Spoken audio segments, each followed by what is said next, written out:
Welcome. Thank you all for such a fantastic film.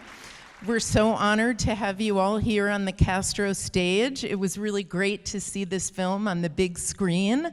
And I thought I'd start out with you, Dina. I'm wondering if you could talk from a personal perspective of how it was that you agreed to be in this film. I know that you had a relationship with Dan prior to doing the film. So could you tell the audience a little bit about that story? Well, first off, thank you very much for coming here. And I can't believe it, this is like Broadway here. I mean, this is impressive. I've been to like 5 film festivals already, and I'm so impressed, so thank you for coming. To answer your question here, when I was like 20 years old, I was just aged out of the system. I had graduated from high school just a year before, and from Upper Dublin High School, and I had Dan Sickles' father as a teacher, and he took me out of classes that were very beneath me and challenged my world of special education and got me mainstreamed. And so I graduated from this prep school, and while I was finishing up my last year there, Ed called me up, and well, his lovely wife Judy was pregnant with Dan, and I knew Dan since I was 20 years old and he was 5 months. I met him for the first time, and I was working in the child care field, and I had a really crappy job working in a no-nonsense YMCA, and Dan's father, I was very unhappy, and I was crying every day, and Dan's father said, "Why don't you quit this job and babysit for Dan for my first job, and the rest is history." And I got to see this young man grow into a little intelligent boy to a young man, and he graduated from NYU, and he came to me. It was him and Antonio had just finished up their first film called Mala Mala about transgender culture in Puerto Rico. And Dan's father had suddenly passed away from a massive stroke, and it was a loss for everybody. And after, a lot of talk, Dan's father had slightly mentioned to Dan, Dina's my hero, and I think that you should try to make a film on her. And it turned out that soon after, during that time I was dating Scott about 8 months. And Dan said to me, "I want to make a film of a woman who lived on her own for 30 years, who was very high-functioning autistic or Asperger's neurodiverse, as I call it, and I was a national speaker." And then I got engaged to Scott, and we added him to the film. Antonio had said that I stood out above all the rest in the Action Club when he came. Why don't I let Antonio tell you the story? He has a way. Okay, yeah, that sounds good. But maybe, Antonio, maybe you can talk a little bit about the discussions that you guys had. I mean, all the scenes are very intimate, and obviously, and Dina, I know you process and talk about social and emotional things all the time. So I'm curious how you talked about how you guys were going to go about filming these intimate scenes, and why, and what it would mean for audiences to see this. Yes. Before you go on, was I okay there? You were fabulous. Okay. Was she okay? Thank you. Was I okay. I didn't want to go over the topic or forget what I was talking about because I'm too long-winded. So, you did a great job. Thank you.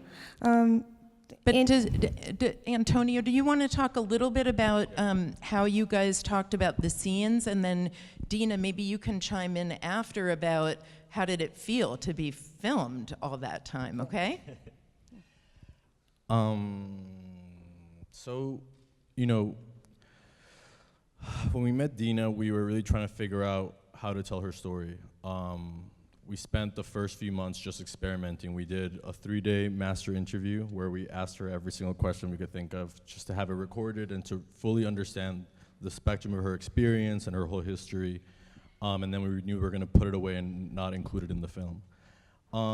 We designed an approach which was to be kind of far away from her, always medium and wide shots, because we realized that Dina really came alive when in the context of her environment and the way that she interacted with everyone else. You know, that she defined herself also by the people around her and the spaces that she occupies. So that's why the film looks like that, and why we decided not to move the frame and always keep it locked off. And for the shoots, you know, when we knew that Dina was getting married to Scott, there's a basic arc, right, that a wedding follows and a traditional love story. But we were really interested in all the in-between parts that you don't normally get to see unless you're really intimate in there. And that's something that Dina was really generous in offering us and we had access to. So those are the parts that we kind of kept immersing ourselves in. But Dina also had a lot of stuff that she wanted in the film. You know, Dina has, and I don't want to speak for you, but I'll answer. Dina has her whole life been trying to speak up and tell a story. You know, she studied acting when she was younger. She just finished like about 80 pages of a memoir about her life. And when we told her about the idea of the movie, she was signed up immediately because she saw it as a platform to express herself. You know, unfortunately, because of the history that you've had, you know, you've had a lot of people shut you down and not let you speak up. And I thought that that's probably why you wanted to participate. Right. You wanted me to speak here? All my life, I was pretty much misunderstood, and growing up in a family where they pretty much meant well, but I was pretty much shut down. Okay, well, Dina's disabled, she doesn't have a voice. And my mom and I are pretty much close, but whenever I talked about writing a book, it was like, okay, so you're gonna write a book, what else is new? You know, and Dan's father had believed in me, and Antonio grew to love me through the whole time I knew him and heard of him, through their partnership. And you know, I followed Dan's life since birth through now, and he's almost 30 years old. So you know, I've been on my own since Dan was a baby. So basically, I figure why not let it hang out when I'm going to have a book out eventually. Also, I am now an autism public speaker professionally for the Autism Society and an advocate. So I speak in public, so my story sometimes is in newspapers, and I kind of thought, you know, I'm loving this because I studied acting and journalism. I love the camera. So that was the whole deal. So when Dan and Antonio had told me we want to make a movie, I'm like, great, you know, bring it on. I wanted a Lifetime movie, a Hallmark movie, the works, forever. So is this going to be a Lifetime and a Hallmark movie, or how are we going to see I it? always told Dina, she said, well, maybe one day I'll have a movie. And we're like, Dina, we're making this movie right now, it's happening. Well, actually, you know, when I visited Antonio several times and spent most of the weekends with Antonio, because Dan Sickles unfortunately relocated to Paris and spends very little time in the States now. Most of my visits are to Antonio's apartment in Brooklyn. We usually spend a lot of time. Dan came in December when I was getting my headshots and the Sundance press, and I went to visit Moxie Productions and I just loved the studio, and I met the head of Moxie Productions, who was Dan Levinson, and he said, I will see what we can do for you. You're like, you shine. You're just, you know, I had people coming to me and saying, this is really something to think about, you know. Do you have an agent? I'm like, are you kidding me?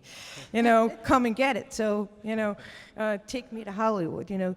So the whole idea is I spoke to some people at Moxie, and they're looking for something in the works, but, you know, it would have to be with actors playing me, and that's what I would like, is to my book. I would like to get my book, you know, on paper and a movie to follow. I have plans. I have another question for you, Dina, and I want to ask about, sort of the politics right now around employment and disability access to education, employment, services. We were talking a little bit at lunch about this, and I wanted to know your opinions about how things have changed during the time that you've been growing up and dealing with different systems. Well, I've unfortunately been in the disability system, unfortunately, because I don't like the word high functioning and lower functioning, I really don't, but unfortunately, I was born in '67. I just had my 50th birthday, like literally 2 weeks ago, and so anyway, as for it changing, I was born with labels. I started off, this girl was going to be in an institution, not beating the milestones from 3 months old on, and I had career choices, and my mother kind of flourished, pretty much on her own, that you're going to go someplace, but where?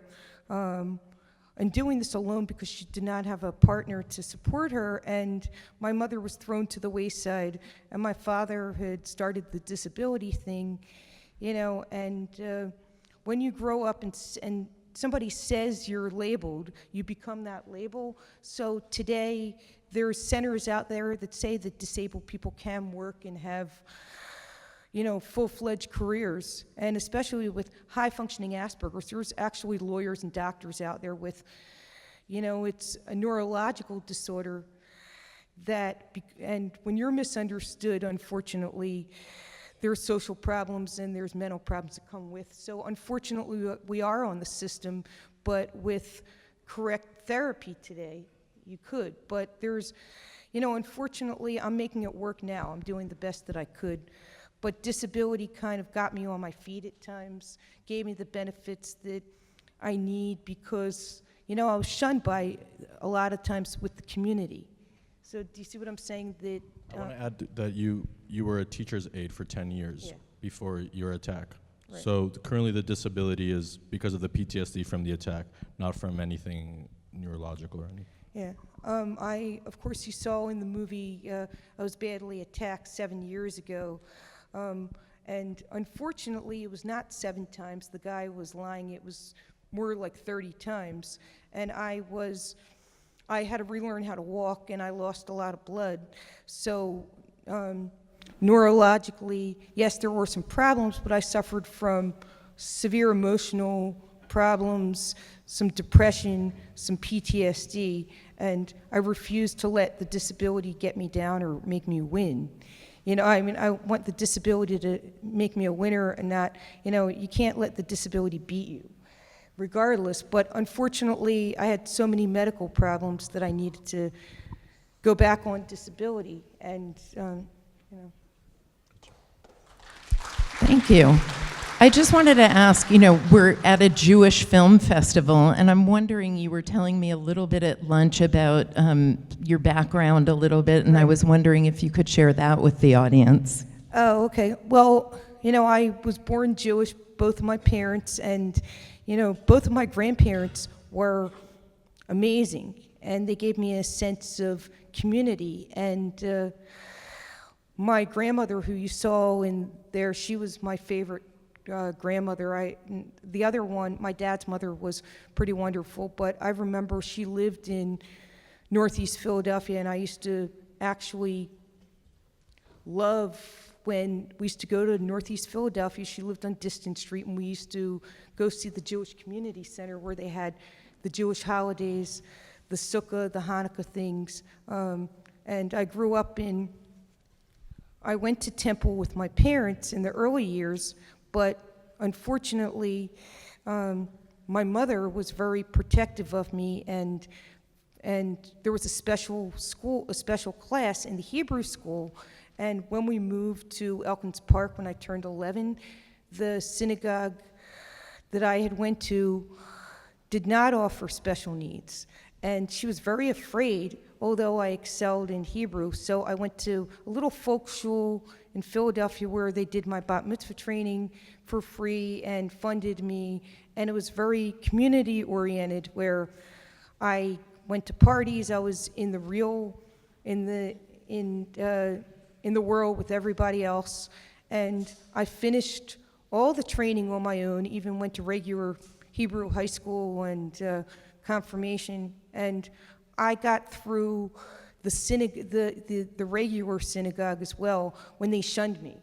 So I had gone to the folk shul, only went up to 13 or 12, and that was a very difficult time. I wanted to do this so bad because I wanted a sense of community that, most of the time I was fine, but we had a very supportive rabbi that helped me through, a female rabbi at our synagogue, and I graduated from Hebrew high school, which I was 16 when I graduated, I guess.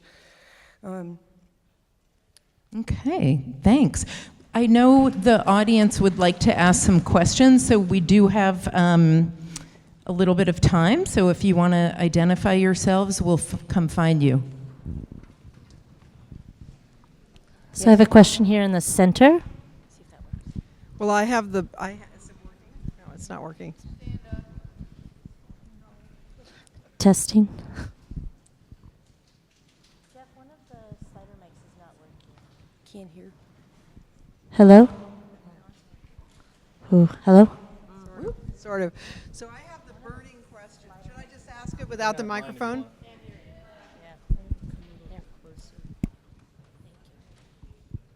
Thanks, Antonio. The elephant in the room is, did you ever get Scott to make love with you? Okay, did everybody hear the question? Somebody's got to ask it, right? I'm glad you asked that. We've been married. The answer is no. It's quite a struggle. I am going on my second year of marriage, and that is a big struggle. I'm very affectionate and cuddly, and I'm struggling quite deeply with this. I would love to say that I love the man very much, but he refuses to go to counseling, unfortunately. I feel terrible to say this, but I'm very honored that you said this because a lot of people don't want to ask this, so kudos to your question. I'm proud of you for coming out so honestly because I've been struggling with this issue in my own therapy. I'm going to a trauma therapist, and I've been taking it personal that my husband, we've been together almost 5 years since the end of 2012, Christmas week, and he hasn't given in, so I'm struggling with that at this time. I think many women in this room are struggling with it too. Yeah. Well, that was really nice. She just said, I think many women in this room are struggling with that too. So you're not alone, Dina. Thank you so much for your honesty, and I feel like I'm a regular person, I feel like here I want to be a star, but it's like I'm wearing this mask here. But I'm an honest person. Yeah. Thank you. So we have a question over here on your left. Thank you.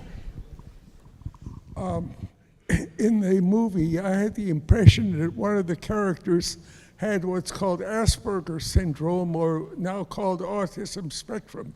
Now, I myself have that Asperger's or autism spectrum.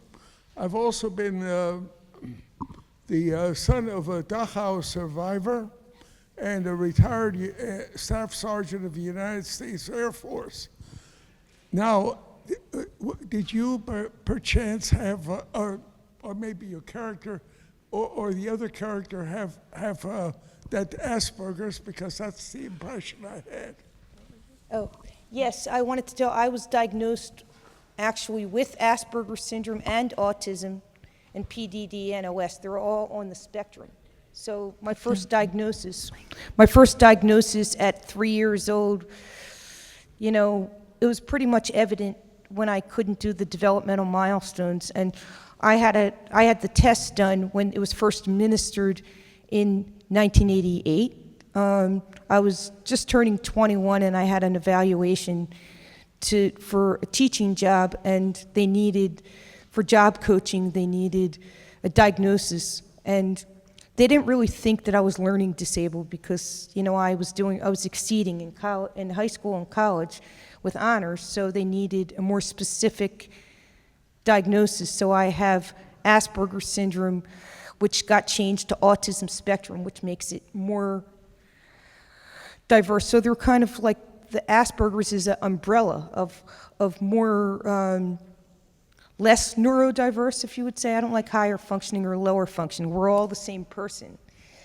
It's just that my level of functioning is on the Asperger's level. Did everybody hear me there? Yeah, we just have time for one more question, so let's make it a good one. Here in the center. Thank you. Is there any idea what causes that? Well, there's many things. I'm actually working on my book right now, and it's more of a journey on my book, but I've done some research, and they're saying that it's neurological, not chemically related, and they said several things. You know, there was these rumors that say the DNA, the water, but somewhere along the line, back in the 60s, autism could have been caused by, you know, when babies came out and we didn't have the medical care, that oxygen to the brain, just like cerebral palsy and things like that. So it wasn't quite a birth defect, but if you don't get enough oxygen, so that was the cause. But they just say that sometimes it just happens. The mother can do everything perfect, and it's just what is. You know what I mean? People keep looking for this specific reason, and sometimes with anything, babies come out slower because, you know, somehow the forceps back then were not, sorry. I just want to add, sorry to interrupt. I just want to add that, you know, because there's no cause that's been found, it's also, you know, speculation. So there's a whole other side to this conversation, which is called neurodiversity. And that is a movement of people who have an expression of the human genome that is just different than what is assumed to be typical. And that is not seen as disabled or as a disease. It's simply seen as a difference. That's important to mention because, you know, there's a huge part of the community that doesn't see themselves as sick, or it doesn't see themselves as limited. Some may need assistance and help from a friend or a family member, but there's a whole, you know, energy and group of movement to not try to live under a label. And, you know, getting to know Dina, you know, for us, you know, her in participating in the movie has been a breakthrough in the sense that, you know, she's trying to also shed a lot of these names that have been called out throughout her life. I wanted to say that was a wonderful, that was a wonderful thing what you had said. It's this big controversy because at one time I thought a label would be really great. I was in college struggling socially and emotionally at 20, and a label saved me to do better. But then as I got older and I was social, you know, when I was younger, I didn't socialize well at 5 years old and even at 10, and somewhere I was forced into a regular school situation where I was with regular kids, quote unquote, the mainstream world. So that kind of helped. You know, I was placed in regular classes, so there I was in, but I struggled to really socialize and have this world. So I'm very accepting of differences, but at the same time, I'm still struggling. I'm having my second childhood at my age. You know, living the best years of my life, going to, you know, high school reunions with these regular kids who are on student council, and, you know, people don't see me as different. It's very strange. It's a very strange world. Thank you so much, everybody, for being here. Thank you, Dina, for coming all the way out here. Antonio, thank you so much. I'm really, really appreciative. And we'll be around in the lobby if you'd like to talk a little bit more.